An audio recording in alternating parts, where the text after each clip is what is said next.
banned the export of unprocessed minerals. No unprocessed mineral. This week, President Yoweri Museveni reaffirmed the government's commitment to prohibiting the export of unprocessed raw materials from Uganda. The initiative reflects Uganda's ongoing commitment to industrialization and economic self-reliance, ensuring that the nation's natural resources contribute directly to its development. In a statement issued by State House, the President directs, and I quote, "I have banned all the export of unprocessed raw materials from here, over my dead body," and he signs His Excellency President Y.K. Museveni. But will the presidential directive alone deliver the much desired results? And what else should be considered in order to fully implement this directive? This is The Limelight. Good evening and welcome to the program. This is The Limelight. My name is Prince Apollo, and we will directly connect with Mr. Agre Ashaba. And Agre Ashaba is the chairman, Chamber of Energy and Minerals. And we will pick his opinion on the presidential directive banning the export of unprocessed raw materials from Uganda. Welcome to the program, Mr. Agre. Thank you very much, Apollo, and I'm happy to be here. The recent pronouncements of His Excellency President are not new to our sector, because this was already done about 2015. So now we're talking about 10 years. 2015? Yes, he directed that there wouldn't be any export of raw mineral. And the industry has adjusted and pivoted to make sure that they meet within the presidential directive. And I believe it's in very good spirit of His Excellency to take that direction. It's obviously a slow turning wheel to change the orientation of investment attraction for a country like ours, when then after people have been invited and being enticed to come and invest largely into the exploration phase of the mineral sector, then afterwards His Excellency, in his wisdom, decides that we shouldn't be exporting more mineral.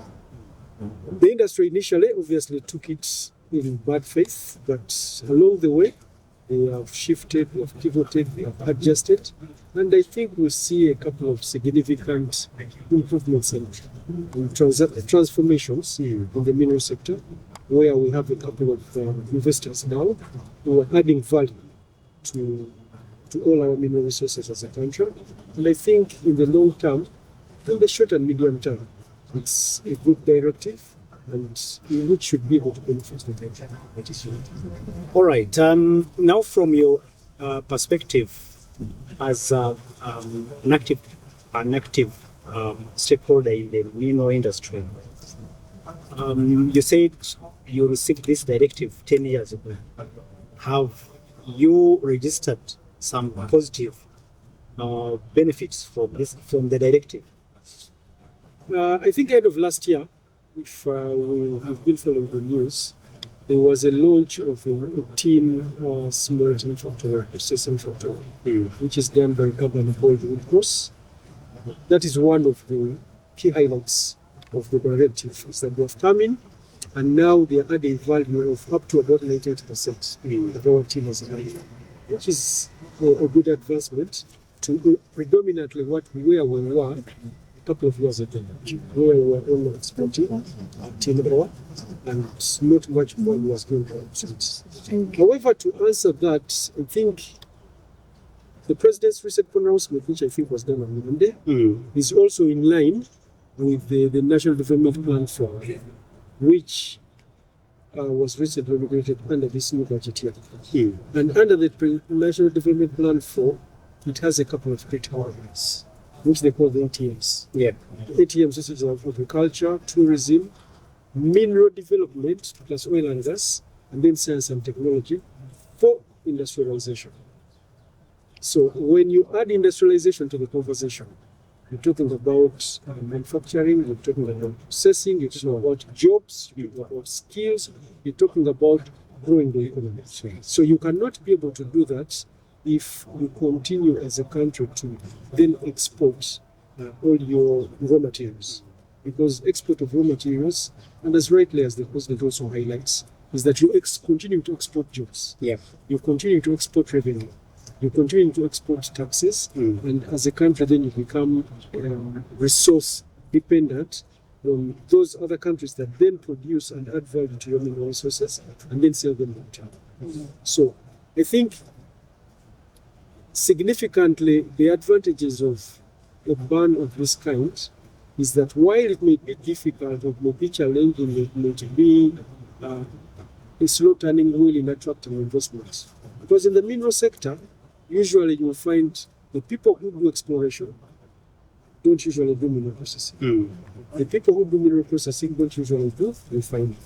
And the people who do refining don't actually do manufacturing. Yes. But this is the vision of the president, is that we need to be able to work along the whole value chain as a country, so that we can be able to retain the value in country, but also to create jobs across that whole value chain, and then connect these mineral resources that have been given to a country like ours into the different linkages. And that is, for example, if I give an example like copper. Yep. So if you do the processing of copper up to 98 or 99% cathode, then you're talking about linking into the power sector, because all these transmission lines that you see, they're made out of copper. Yeah. All the transformers need copper. So it then will drive our cost of development, especially in the energy sector, of doing transmission lines, of getting the power to people accessible, but also affordable. It brings the costs. As opposed to importing all this from China, importing them from India, and all the other countries that are suffering this. So I think the broader vision would be that as a country, if we aspire to grow, because remember, Uganda's GDP is about 1,150. Yeah. That is technically almost close to about $100 a month.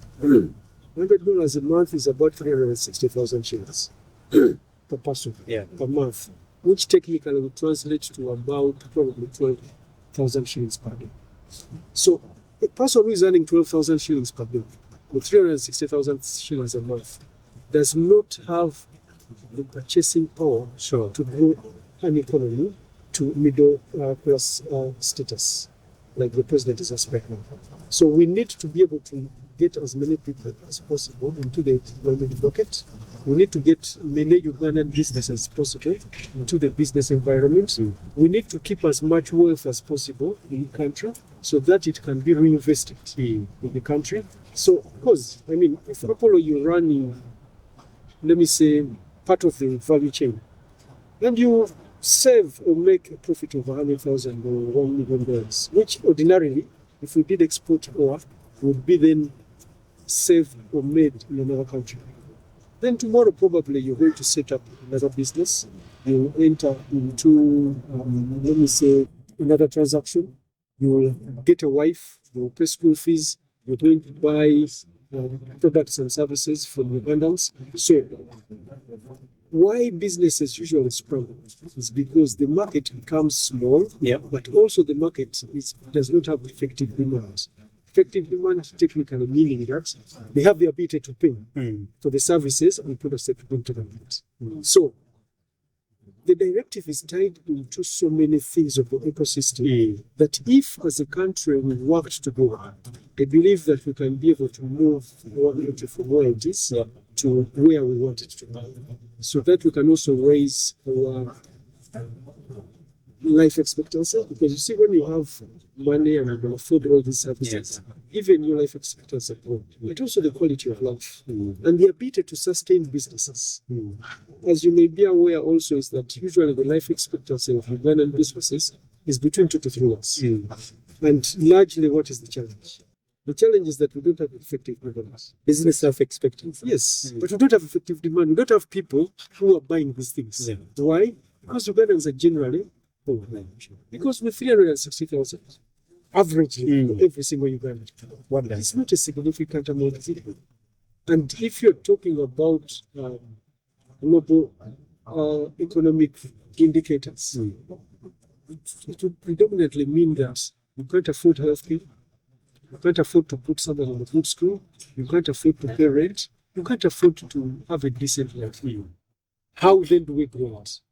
It's by making sure that every opportunity we have as a country will optimize, will maximize, and will create as much opportunity as possible for young Ugandans to be able to get into employment or into business. And I'll give you an interesting statistic. Uganda median age is about 18 years. 18 years and probably about the second youngest in the world. Sure. And Ugandans also are very fertile.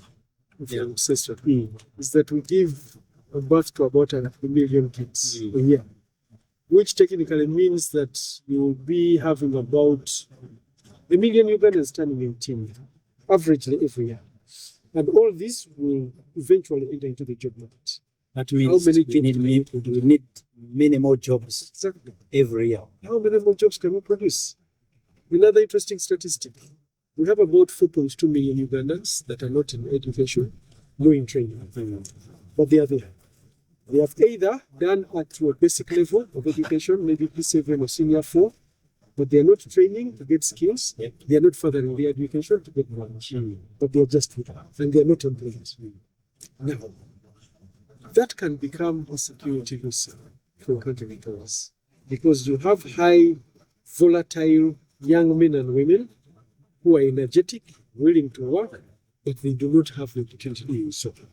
Now, as a country, that can become a serious danger for you if you're not creating avenues for them to be productive, to be useful, and to deploy their knowledge and competences for them to be able to make meaningfulness out of their own. So, coming back to your question, while it has taken a bit of time, especially for the mineral sector, but I think we have started to see a response from investors in terms of how they respond to that mineral ban. I've told you about Woodcross, which is doing a fantastic job. There's Wagagai, which is now concluding something of gold value chain. They're setting up their refinery and very soon they're commissioning. We have the Rosary rare earth elements, which are also what we call the critical minerals. That they've started their development. They have just recently received their mining license, and they will be able to now go into the next phase of exploring, production, processing, and eventually refining some of these elements. So yes, I think there is a significant movement in that direction. And as a chamber, our focus for the next couple of years is going to be on the mineral resources because we have dedicated probably about 12 years of our existence in promoting the petroleum sector, which now we think has gone down the road. People are there, they're employed, they are doing work, they have businesses in there, and we now think that it's time to focus on the mineral sector. We shall work, rather we do work hand in hand with the government of Uganda to be able to open up this space, to be able to promote it, to be able to spotlight it, and to be able to support the players within the sector to benefit. Because private sector, our biggest motivation is really to make and it's not a crime. So our job is to make sure that we amplify these opportunities and create a platform for a win-win situation between private sector drive for profits and government's vision to grow the country. So in short, you're saying the ban on unprocessed raw minerals is not only in good spirit, but it also has benefits that it comes with. And you who have been adhering to this ban for at least 10 years, do you think it is the right time for other industries and sectors also to adhere to such a directive? Okay, so I'm not exactly saying that, but I'll give context. So even as a chamber, for minerals, because they are not homogeneous as petroleum, the value addition levels or the value addition potential are different from every single mineral. So we also sit in the Presidential Investors Roundtable, which is one of the highest public-private sector lobby platforms that engages governments. And in there, we have a working group now, which is talking about how many minerals can Ugandans be able to add value to be competitive in the world. And which are those minerals that we can add a certain amount of value to a certain level. Because not all minerals, we think, would probably have competitiveness if we added the whole value to them as a country. And we compete in the international market with them. We don't. So there is a small team that is working on a document in that respect that we think we shall be able to present to government, which clearly says that if, for example, I'm handling vermiculite, and I add up to 98%, because vermiculite is a bit of a peculiar mineral. Because the more you add value, the more bulky it becomes. So the more bulky it becomes, the higher the cost of logistics if you're going to export it. So then what happens? Do we add it to that value so that we can export it, or do we then attract the full value chain so that we can eventually also be able to break parts of the value? So we are trying to work with the Presidential Investors Roundtable to have a scientific direction on what we can be able to present to governments and which areas we can be able to focus on and what the priorities we think will be for Uganda in terms of promotion of mineral value addition. So we have some of our members who think that probably we don't have to add up to 98%. We probably have to add up to 60% because that is where we extract the most value as a country currently in terms of the global competition. And then other resources we could do up to 90%. So because of that peculiar nature of all the different mineral resources, under the Presidential Investors Roundtable, we are working on a document and the research to be able to have a conversation with government. So then we can agree what else can be done, obviously in support of the directive, but also in support of our investors and partners to have a win-win situation. The mineral sector seems to be somehow complicated. I'm not sure about that. But as other sectors now have to adhere, for instance, the agriculture sector now has to adhere to the directive. That means no more export of unprocessed, for instance, coffee, cotton, and other cash crops. Do you see this as going to be somehow manageable for them short term? Okay, maybe to put this into perspective, let me, as a businessman, also. Let me give you a bit of an example. So the last I checked, I think iron ore, 1 ton of iron ore cost about $100. 1 ton of steel, yes. 1 ton of steel is anywhere between $1,800. That is unprocessed. Iron ore, unprocessed. Okay. That's a raw. It's about $100. Maybe a ton of steel, depending on what type of steel, is either between $1,800 per ton or $2,000. So, what do the numbers tell you? Numbers tell you that if you export ore, you only earn $100 as a country. If you added mineral processing, you earn a minimum of $1,800 to $3,000 per ton. Now, if that is the case, the question then would be, between the iron ore and the steel products, how much money do I need to invest? Okay. If that makes me competitive to sell at 1,800 or 3,000, then that's a good business decision. And in between there, along that value chain, you're employing Ugandans, you're paying taxes, you're passing on skills, you're giving livelihood to communities in between there. So, to marry it into your question about the rest of the other sectors, it follows the same. Is that for the raw products, obviously they're going to give you no value. Every time you add value, you're obviously going to get high value. So from a business perspective, I think generally the plan is good.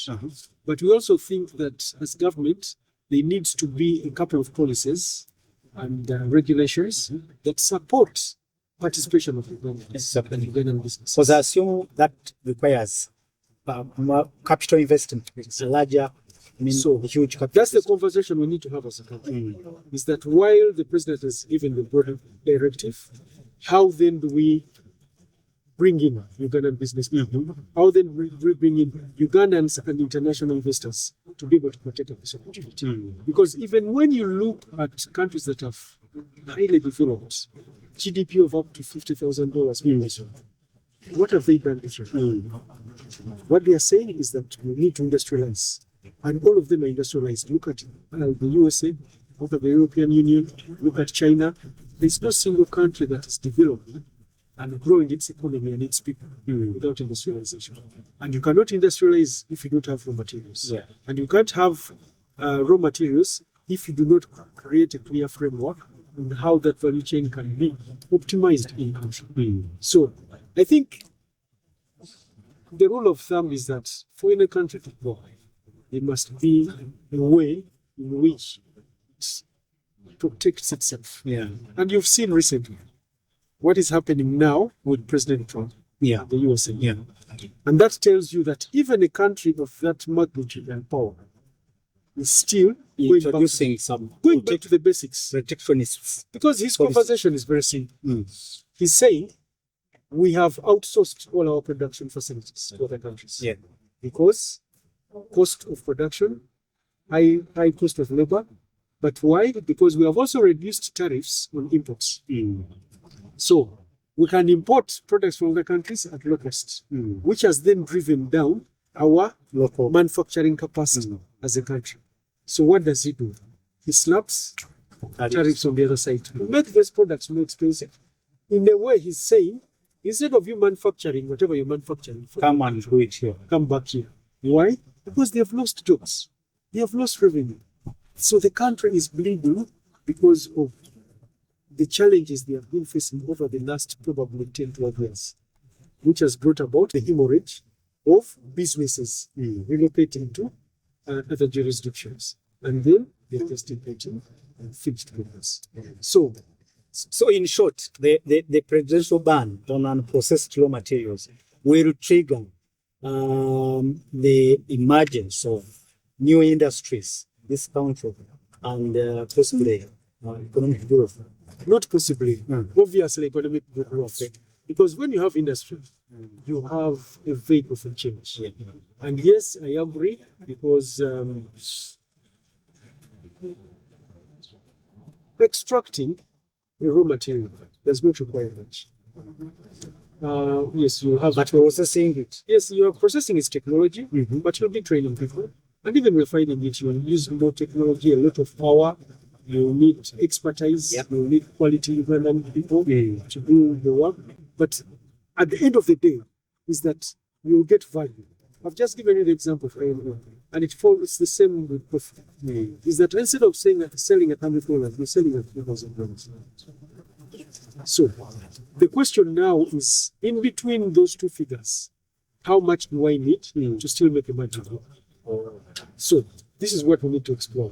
And two, what policies is government going to put in place to be able to help Ugandan entities to also make whatever government required? Because I believe that the head of state's job is really to give direction of where he thinks, of his vision, of where he thinks the country needs to go. And then the rest of us need to be able to support that and follow suit so that we can be able to benefit. So you believe it is possible?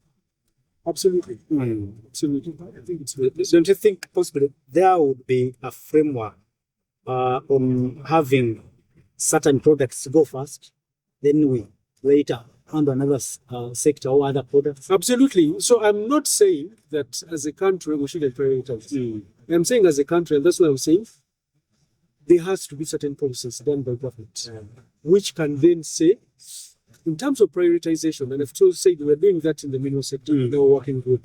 We are saying out of the so many minerals we have, which are the top 5 or 10 minerals that can give us the highest value level. And as a country, we're saying, for example, critical minerals, which are tasked with the energy transition. So because the countries now are moving towards transitional minerals, and Uganda is also blessed to have a couple of them, how do we support those in terms of the policies and the frameworks that will allow the country to grow those particular minerals into the products that are required for people who are transiting, electric vehicles, mobility, and everything. And again, I'll take you back to the example of the USA and China. China, I think yesterday, their new sanctions, or I'll call them trade barriers and tariffs against the US, took effect. And in those, they have also restricted the sale of critical minerals and materials that are supposed to be sold to American technology, mobility, transitional companies. Now, the USA is looking for alternative sources of where to get these minerals. So where will they? So as a country, if we strategize and we say this is a priority, can we then be able to harvest it and then we can export the same to the US? I think that those are the conversations we need to have now in detail. All right, so those are the conversations. So that means the ban cannot outright start today. It has to. There has to be some work done and policies put in place to facilitate the implementation of this directive. Just in 1 minute. No, I think the ban starts because when the presidential directive, it starts today. But in terms of benefiting from it, it cannot happen. So there has to be steps. There has to be prioritization and supporting frameworks for businesses which were, for example, already exporting. And they probably have contracts. So what do they do with them? So those are some of the conversations that need to be had. Thank you so much, Mr. Agre Shaba, the Chairman, Chamber of Energy and Minerals. Thank you so much for your time. Pleasure. Thank you so much, our viewers. We've been looking at the presidential directive that slapped a ban on unprocessed raw products, raw materials from Uganda and from Uganda. Looks like it's a decision in the right direction. Generally, for the country, my view is yes, it is, but we need to sit down and detail what the process the country needs to go through to be able to achieve its objectives. Thank you. Our viewers, we catch up again next Friday in another edition of the Limelight. My name is Prince Apollo. From here, we are going into Emisinji with Pastor Aloysius Eugene. But later, we will go straight to Canaan Land where there is power packed overnight. Can be part of that. Good evening. God bless you. God bless Uganda.